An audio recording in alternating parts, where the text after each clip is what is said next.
Hello बच्चों, let's read the question. बच्चों question में पूछ रहा है कि which of the following compounds is not aromatic. इन चारों में से कौन सा वाला कंपाउंड आपका एरोमेटिक नहीं होगा, ये हमें बताना है। एरोमेटिक कंपाउंड्स क्या होते हैं, काफी ज्यादा स्टेबल ये कंपाउंड होते हैं और इनको बच्चों किसी कंपाउंड के एरोमेटिक होने के लिए कुछ कंडीशंस हमारे पास होती हैं। सबसे पहली कंडीशन इसमें होती है कि कंपाउंड आपका साइक्लिक होना चाहिए, चारों साइक्लिक है। दूसरी कंपाउंड होती है कि प्लेनर होना चाहिए बच्चों। प्लेनर कंपाउंड्स कौन से होते हैं, जिसमें आपका जो रिंग बनाने वाले एटम्स होते हैं उनका हाइब्रिडाइजेशन sp2 होता है बच्चों।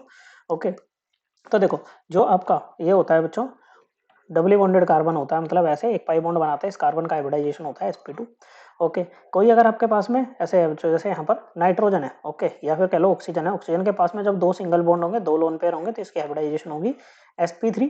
लेकिन बच्चों जैसे ही ऑक्सीजन का लोन पेयर डीलोकलाइज होगा बच्चों, ओके, क्या हो जाएगा, डीलोकलाइज हो जाएगा। ओके, तो ये लोन पेयर नहीं रहेगा बच्चों, ये पाई इलेक्ट्रॉन क्लाउड की तरह काम करेगा और यहाँ पर इसका हाइब्रिडाइजेशन हो जाएगा sp2। Same goes for nitrogen बच्चों। नाइट्रोजन में क्या होगा कि भाई नाइट्रोजन के पास एक लोन पेयर है, तीन सिग्मा बॉन्ड पेयर है बच्चों, तीन सिंगल बॉन्ड है मान लो, तो इसका हाइब्रिडाइजेशन होगा sp3। ओके बच्चों, वहीं अगर नाइट्रोजन का लोन पेयर रेजोनेंस में होगा, डिलोकलाइज्ड होगा बच्चों, तो यहाँ पर ये भी पाई इलेक्ट्रॉन क्लाउड बन जाएगा और हाइब्रिडाइजेशन हो जाएगा sp2। और जैसे कार्बोकेटाइन वाला कार्बन है, इसका भी हाइब्रिडाइजेशन होता है sp2। ओके बच्चों, तो यहाँ पर देखो बच्चों, ये पाई बॉन्डेड कार्बन है बाकी सारे, ओके, तो ये सब sp2 होंगे, तो ये कंपाउंड प्लेनर रहेगा। ओके, इसमें ये बच्चों ऑक्सीजन के लोन पेयर गए रेजोनेंस में, तो ऑक्सीजन sp2 और सभी कार्बन पाई बॉन्ड्स बना रहे हैं, तो sp2 बच्चों प्लेनर, कंपाउंड कैसा, प्लेनर। यहाँ पर भी बच्चों नेगेटिव चार्ज, ओके बच्चों, same goes for negative charge CH3 minus. Okay बच्चों, या कह लो कोई कार्बन आयन की हाइब्रिडाइजेशन sp3 होती है, लेकिन जब ये आपका रेजोनेंस में जाता है तो ये भी बच्चों sp2 हो जाता है यहाँ पर, तो ये sp2 हो जाएगा बच्चों। ओके बच्चों, और कार्बन कैसे हैं, पाई बॉन्ड बना रहे हैं बच्चों बाकी, तो ये sp2 होंगे सारे के सारे, प्लेनर रहेगा। नाइट्रोजन के लोन पेयर क्या है बच्चों, रेजोनेंस में है। ओके, तो नाइट्रोजन आपका sp2 हाइब्रिडाइज्ड होगा और सारे के सारे बच्चों बाकी जो कार्बन है वो क्या है बच्चों, आपके पाई बॉन्ड बना रहे हैं, तो sp2 होंगे सारे कार्बन, तो ये कंपाउंड भी आपका प्लेनर रहेगा बच्चों।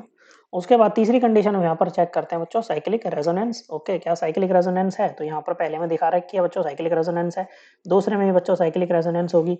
ओके, इवन तीसरे में भी साइक्लिक रेजोनेंस है और चौथे में भी, इसमें चौथे में भी साइक्लिक रेजोनेंस और तीसरे में भी है, सभी में है बच्चों।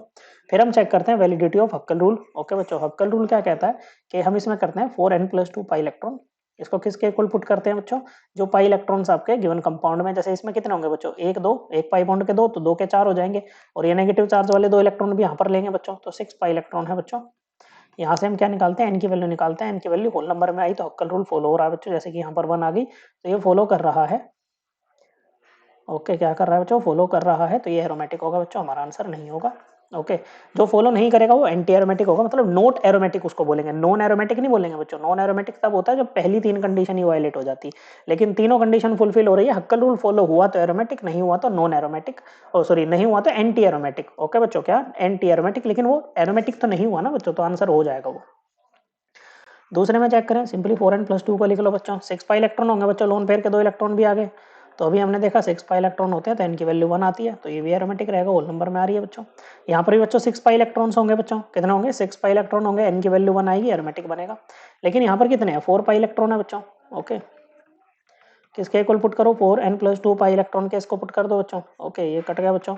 एन की वैल्यू क्या आएगी बच्चों, यहाँ से एन की वैल्यू आएगी 1/2, फ्रैक्शन में आ रही है, हक्कल रूल फॉलो नहीं हो रहा, तो ये एंटी एरोमेटिक होगा, मतलब ये एरोमेटिक नहीं है। करेक्ट आंसर है ऑप्शन 4। आई होप आपको एकदम क्लियर हो गया होगा। थैंक यू बच्चों।